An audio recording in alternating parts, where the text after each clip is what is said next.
네, 정부가 6.27 대출 규제를 발표한 이후 부동산 시장에서는 그 영향에 대해서 계속 주목하고 있는 상황입니다. 경매 시장까지도 알아보도록 하겠습니다.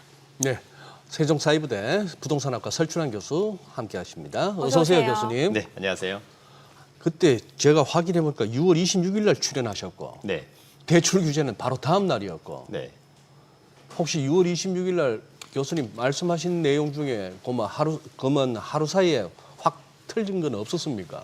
대출 규제 폭탄이었는데. 네, 일단 있었습니다. 일단 뭐 그 당시에는 저희가 이제 대출 규제만 있을 줄 알았지, 네. 사실 뭐 6개월 이내에 뭐 전입 신고를 해라 이런 것까지는 있을 거라 생각을 못했습니다만 네. 거의 뭐 사실 엄청난 예. 네, 그런 대출 규제였다 이렇게 좀 보시면 좋을 것 같습니다. 그러니까 지금 근데 최근 들에 이슈가 되는 게 외국인들이 그중에 중국인 비중이 큰데 서울 뭐 수도권에서 아파트를 갖다 굉장히 많이 산다고요? 네, 그렇습니다. 일단 그 최근에 6.27 대출 규제 이후에 실제로 이제 일반 매매 시장하고 예. 경매 시장이 둘 다 주춤하고 있습니다만 사실상 그 외국인의 매수에만큼은 훨씬 더 활기가 차 보입니다. 사실 이제 이번 6.27 대출 규제의 사각지대가 바로 외국인의 어떤 부동산 투자하고 대출 규제 부분인데요. 실제로 이제 역차별 논란까지 이어지고 있는 상황입니다. 일단 외국인은 대출 한도가 없습니다. 더불어서 6개월 이내에 전입신고 의무도 없고 네. 또 다주택자에 대한 제한도 없다라고 하는 점. 그래서 최근에 소장님 금방 말씀하신 것처럼 중국인과 미국인들의 서울의 어떤 아파트 매수세가 상당히 많이 늘어나고 있다. 좀 이렇게 보시면 좋을 것 같고요. 사실 이제 몇 년 전만 하더라도 어떤 중국인이 강남의 주상복합 같은 경우에 예. 당시 시세가 한 60에서 70억 하는 건데 그냥 현금 네. 89억 원 가져와 가지고 그냥 매매를 함으로써 어찌 보면 실거래가를 대폭 끌어올리는 어떤 시장 왜곡 문제도 발생했던 적이 있었습니다.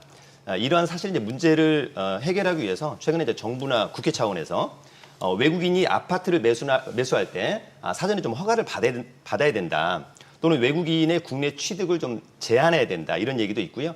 다주택 규제 동일 적용 등을 해야 한다는 입장이 나오고 있고 또 일부는 또 법안이 발의가 되고 있기도 합니다. 아니 근데 자기들 돈으로 사는 겁니까? 아니면 저 사람들이 우리나라에 와서 대출까지 받아서 사는 겁니까? 실제로 이제 외국인들은 국내 은행에서 대출을 잘 받지 않고요. 못 받죠. 해외 은행에서 대출을 받거나 또는 현금으로 직접 와서 매수를 하기 때문에 그렇습니다. 네, 그러니까 결과적으로 우리나라 부동산이나 대출 규제에서 외국인과 관련된 내용이 없다 보니까 맞습니다. 오히려 이런 그래서 역차별이나 네, 맞습니다. 예. 지금 뭐 6.27 대출 규제 이후에 또 역전세 현상이 나타나고 있다는데 이건 또 어떤 내용인지 좀 알려주세요. 네, 일단 우리가 그 역전세라고 하는 것은 예. 최초의 전세 계약을 맺었을 때보다 현재 전세 보증금 시세가 더 낮아진 경우를 우리가 이제 역전세라고 예. 하는 건데요. 사실 이제 역전세가 되었다라고 하는 것은 그만큼 전세 시장이 어려워졌다. 이렇게 좀 이해를 하시면 좋을 것 같습니다. 특히 이제 이렇게 연립이나 다세대의 어떤 역전세 이유가 되는 것은 첫 번째는 이제 전세 사기 문제도 좀 있었고요. 네. 두 번째 가장 큰 것은 어찌 보면 아파트에 비해서 주거 선호도가 낮기 때문에 벌어지는 현상이다 이렇게 좀 볼 수도 있을 것 같고. 그러니까 아파트는 역전세가 아닌 거죠? 맞습니다. 예. 예. 마지막으로 이제 정부의 최근에 어떤 전세 보증보험 강화 정책으로 인해서 전세 보증보험 한도가 축소되었다. 즉 전세 대출 한도가 축소된 것도 하나의 좀 이유라고 좀 보시면 좋을 것 같고요. 특히 이제 역전세 현상은 지금 이제 화면에서 보시다시피 인천하고 대구가 상당히 심각한 상황이고요. 어허. 또 서울 같은 경우에도 서울의 외곽, 뭐 강서나 구로 이런 쪽에서 역전세 현상이 상당히 좀 심하게 이어지고 있다.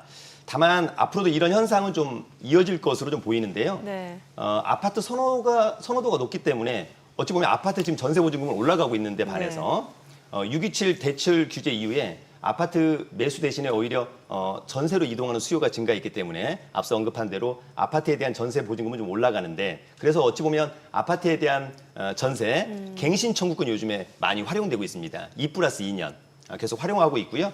반면에 이제 빌라나 연립은 선호도가 낮기 때문에 어찌 보면 전세 보증금도 좀 더 떨어지는 데 반해서 매매가도 좀 더 떨어질 가능성을 좀 배제하기는 어려워 보입니다. 저쪽은 하기야 오피스텔 이런 쪽은 원룸 같은 데는 뭐 월세 비중이 더 크니까 꼭 전세라고 할 수는 없겠지만 그렇습니다. 나홀로 이제 어떤 오피스텔 같은 예, 경우에는 예. 사실 전세보다는 월세이기 때문에 예. 이번 대출 규제하고는 조금 그렇죠. 빠져나가는 그런 부분이 있는 것 같습니다. 아니 저렇게 되면 집주인 입장에서는 당연히 그 보증금 뭐 다음 전세금 받아서 나가는 사람 전세 주는 건데 네. 이 역전세가 생기면은 이 아무래도 이것도 분쟁이 좀 생길 것 같은데요. 맞습니다. 일단 역전세가 생기면 일단 매매가도 하락을 합니다. 기본적으로. 매매가도. 맞습니다. 그래서 통상 우리가 이제 전세가가 올라가면 매매가도 좀 올라가고요. 예. 전세가가 떨어지면 매매가도 이제 동시에 이제 하락을 하는데 따라서 이렇게 역전세가 돼버리면 매매 거래도 되지 않고 전세 거래도 잘 되지 않는다. 그리고 이제 현재 거래량이 좀 급감을 했는데요. 소장님 말씀하신 것처럼 역전세 문제를 한번 간단하게 좀 설명 좀 드리면 네. 가령 이제 2년 전에 전세 보증금이 한 3억 원 했던 아파트가 있었습니다. 또는 빌라가 있었습니다. 예. 네, 특히 이제 빌라로 예를 들어보면 예. 전세가 빌라가 한 3억 정도 했었다. 예. 근데 지금 이제 2년이 지난 지금의 전세 가격은 2억 원인 거예요. 그럼 이제 임대인은 새로운 임차를 줄 때 추가로 그 갭 1억 원을 마련해서 더 돈을 줘야 되는데 그러니까요. 사실 뭐 대부분의 임대인들이 기존의 보증금을 잘 갖고 있으면 상관이 없습니다만 또 많이 안 그렇죠. 사용을 예, 하다 보니까 예. 그래서 이 1억 원을 마련하기 위해서 통상 이제 대출을 과거에는 좀 해줬는데 요즘에는 이런 대출이 다 잘 되지 않습니다. 뭐 대출 규제 이전에도 이러한 어떤 보증금을 반환하기 위해서라도 대출이 좀 잘 되지 않는 그런 부분이 있어서 아무래도 보증금 반환 분쟁도 더 많이 생길 가능성이 높아 보이고요. 사실 이런 역전세 현상은 뭐 지금도 그렇습니다만 제가 이 방송을 처음 나왔을 때 한 3년 전에도 예. 뭐 이를테면 뭐 옥정이나 뭐 이를테면 김포나 예. 이런 역전세 현상이 일어나 가지고 오히려 이제 임대인들이 임대차 보증금 반환 청구 소송을 당하고 그 빌라도 이를테면 또는 그 아파트도 경매를 당하고 또 본인의 소유의 다른 또 부동산도 경매를 당하는 이런 사례도 상당히 많았었고요. 다만 이런 이제 역전세 현상이 일시적인 현상은 아닐 것으로 보이고 또 하나 중요한 것은 이제 아마도 정부가 지속적인 부동산 수요 억제책 이런 것들을 계속해서 내놓을 것으로 보여서 예. 앞으로가 더 문제가 되지 않을까. 앞으로가? 네, 그런 생각이 들기도 합니다. 호호. 경매 시장에는 6.27 대출 규제 이후에 어떤 변화라든지 영향이 좀 있었나요? 네, 일단 기본적으로 시장이 네. 낙찰가율도 좀 떨어지고요. 네. 입찰 경쟁률도 소폭 하락하는 그런 분위기였습니다. 일단 분위기가 톤 다운 됐다 이렇게 예. 좀 보시면 좋을 것 같고요. 사실은 우리가 이제 일반 매매하고 경매랑은 조금 대출이 예전에 좀 달랐었는데 이번에는 이제 경매 시장도 정확하게 대출 규제도 있었습니다만 사실 많은 투자자들이 가장 어려워하는 것이 6개월 내 전입 신고를 해야 된다라고 하는 것이 가장 큰 문제입니다. 근데 여기서 이제 우리가 시청자 여러분들이 하나 이제 혼동하면 안 되는 게 대출을 안 받으면 상관이 없습니다. 대출을 안 받을 거라면 뭐 6개월 내 전입신고 할 필요가 전혀 없는 네. 것이고요. 다만 이제 일부라도 대출을 받는다라고 한다면 6개월 이내에 전입신고를 해야 된다. 이것이 가장 큰 경매 시장에서도 이제 문제점으로 좀 대두가 되고 있고요.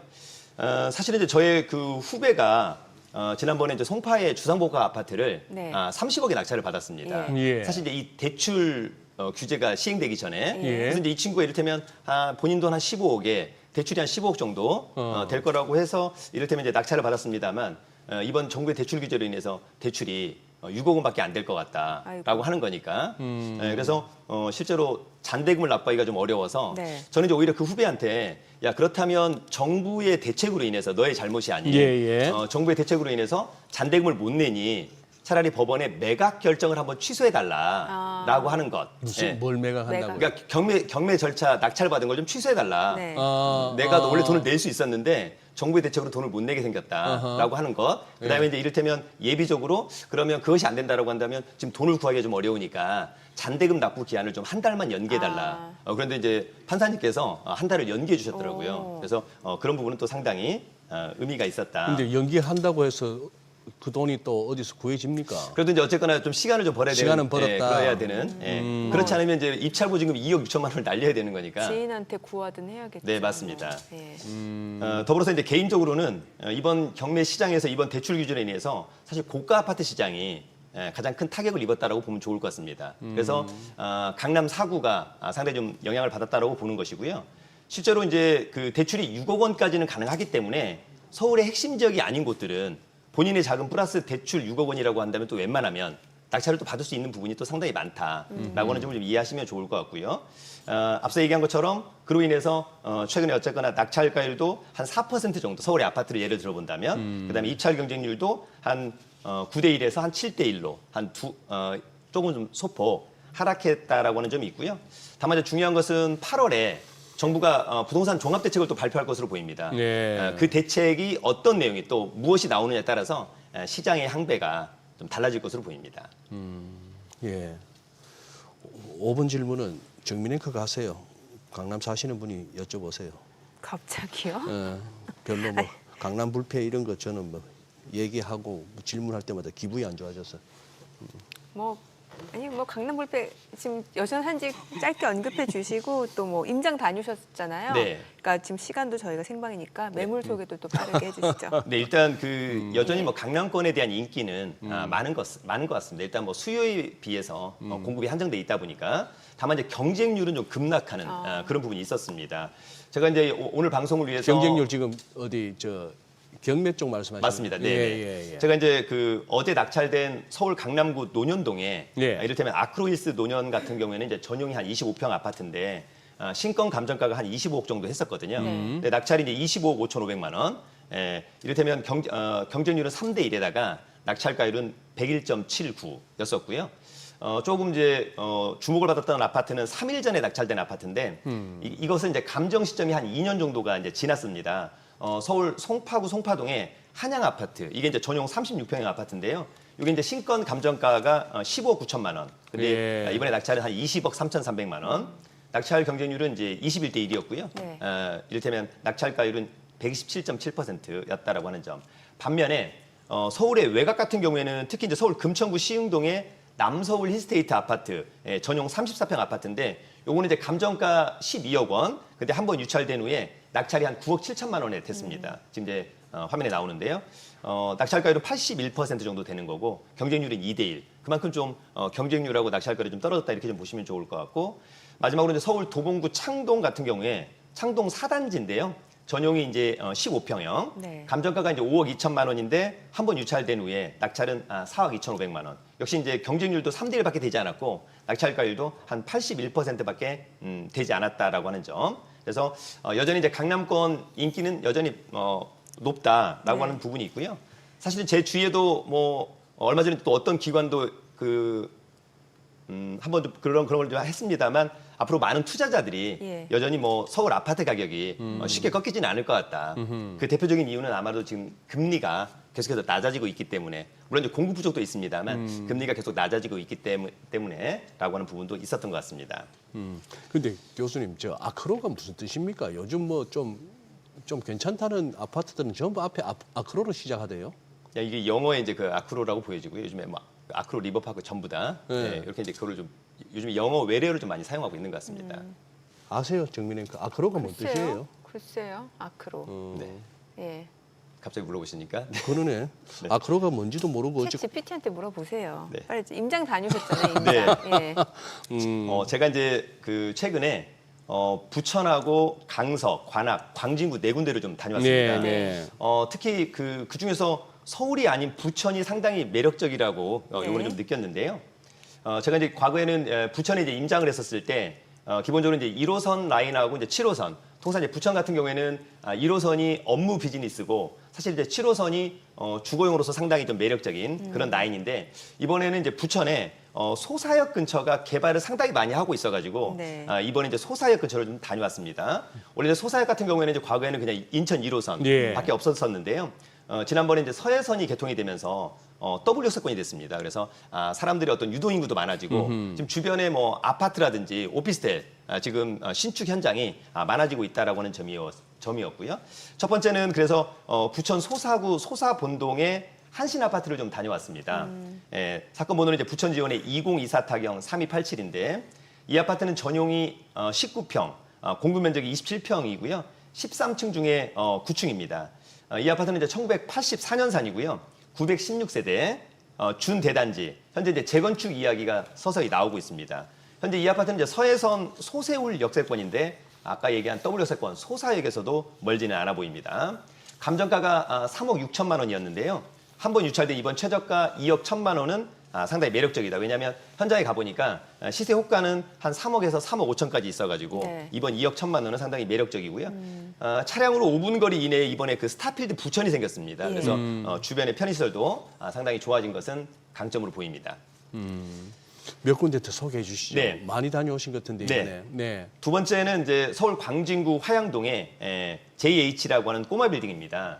이 꼬마 빌딩은 서울 동부지방법원 2023 타경 2347인데 이 꼬마 빌딩은 토지 면적이 123평이고요. 사실 어찌 보면 뭐 사옥으로 쓰기도 좋은데 상업용 건물로 현재 쓰이고 있습니다. 건물의 연면적은 570평, 감정가는 약 149억인데요. 두 번 유찰된 이번 최저가는 약 95억입니다. 이 건물은 7호선 어린이 대공원역에서 도보로 5분 거리에 있고 역세권이어서 상당히 좋고요. 입지도 좋고 가격도 상당히 좋다라고 하는 점이 있고 이게 지금 이번 최저가가 95억인데 사실 예전 같으면 이 95억이 굉장히 비싸 보입니다만 요즘에 압구정동 현대아파트 큰 평수 아파트랑 뭐 가격 차이 별로 없습니다. 예. 그래서 어찌 보면 압구정의 큰 평수 아파트를 갖고 있는 것보다 또는 매수하는 것보다 이런 어찌 보면 꼬마 빌딩이 훨씬 더 매력적이지 않을까 이런 생각을 한번 해보기도 합니다. 자, 더불어서 이제 세 번째는 서울 강서구 가양동의 한강 아파트를 한번 다녀왔습니다. 여기 근처네요. 네, 맞습니다. 이 아파트는 이제 서울 남부지방법원 2024 타경 139843호인데 이 한강 아파트는 전용이 약 25평, 공급 면적이 31평인데요. 15층 중에 10층입니다. 한강변의 아파트고 93년산 그리고 990세대의 대단지 아파트입니다. 이 아파트는 이제 9호선 양촌향교역에서 도보로 5분 거리, 또 마곡이 또 상당히 가깝게 위치해 있고요. 특히 이제 교통이 좋습니다. 차로는 올림픽대로 강변북로를 5분 거리 이내에 갈 수 있다. 이런 점은 상당히 좋아 보이고요. 감정가가 11억 원. 근데 한번 유찰된 이번 최저가는 8억 8천인데 사실 현장에서는 지난번 11억 원에 낙찰이 됐었어야 되지 않느냐라고 할 정도로 예. 좀 호가는 한 11억 5천, 12억 원을 넘어가고 있기도 합니다. 예. 또 차량으로 10분 거리 이내에 이를테면 김포공항, 롯데몰, 편의시설이 있는 것도 강점인데 사실 제 후배가 이제 이 아파트에 사는데 예. 제가 이제 방송을 위해서 한번 물어봤어요. 예. 한강변 아파트라 뭐가 좋냐라고 예. 했더니 첫 번째는 한강변에서 조깅을 할 수 있는 것은 가장 큰 강점. 어허. 바로 걸어서 2, 3분 안에 한강을 갈 수 있다라고 하는 것이고요. 또 이 친구가 이제 그 직장이 강남인데 라이딩을 통해서 강남으로 온다. 라이딩으로? 자전거를 타고. 예. 네, 그래서 그런 점은 굉장히 강점이다. 그래서 꼭 한강변에 살아봐라. 이런 얘기를 또 하고 있기도 합니다. 아, 그러면 이제 마지막은 부천의 옥길동의 근린상가거든요. 네. 예. 사실 이제 부천 하면은 앞서 저희가 이제 부천의 대장은 원래 중동, 상동 이런 곳이 이제 그런 곳인데 사실은 이제 우리 시청자 여러분들이 예. 사실은 부천 했을 때 뭐 괴안, 범박, 옥길 이런 것들은 별로 들어보지를 못했을 어허. 거예요. 네. 예, 그래서 이제 옥길은 어찌 보면 약간 택지 개발한 예. 신도시 같은 그런 지역입니다. 그래서 부천의 옥길동에 이제 근린상가 이제 이게 골든 IT 타워 1층의 상가인데요. 저랑 이제 수강생분들이 굉장히 기대를 많이 하고 간 상가입니다. 왜냐하면 감정가가 5억 5천만 원인데요. 예. 5번 유찰돼가지고 이번 최저가가 9,200만 원이에요. 그래서 저도 웬만하면 한번 낙찰을 받아보고 싶다. 예. 그래서 현장을 다녀왔습니다. 이게 이제 전용이 10.7이니까 1층에서 뭐라도 하면 충분히 가능할 것 같다라고 하는 그런 부분이 있었고요. 이게 이제 2022년산 건물입니다. 신축입니다. 네. 가격은 매력적이라고 보여지고요. 현재는 이제 1층인데 공실입니다. 근데 주변에 현재 공실이 많습니다. 예. 초창기에는 이럴 수밖에 없다라고 하는 점을 좀 이해하시면 좋을 것 같고요. 개인적으로는 그래도 우리 이제 같이 가시는 분들도 일단 뭐 배달 업종을 해도 네. 9,200만 원은 굉장히 매력적이다라고 하는 부분이 있었고 저는 이제 유튜브를 하니까 예. 차라리 유튜브 사무실로 꾸려도 저는 충분히 어. 괜찮다. 1층인데요. 층고도 상당히 높더라고요. 그래서 예. 일단 굉장히 좀 매력적이다라고 하는 점이 있었고 특히 이제 이런 그 구분 상가를 갈 때 우리 이제 시청자 여러분들이 임장을 좀 가잖아요. 임장을 갈 때 조심해야 되는 것 중에 하나는 꼭 가져가야 될 것 중에 하나는 이게 호별 배치도를 꼭 지참해 가는 게 중요합니다. 호별 배치도. 네, 맞습니다. 왜냐하면 이제 지금 화면에서 보이잖아요.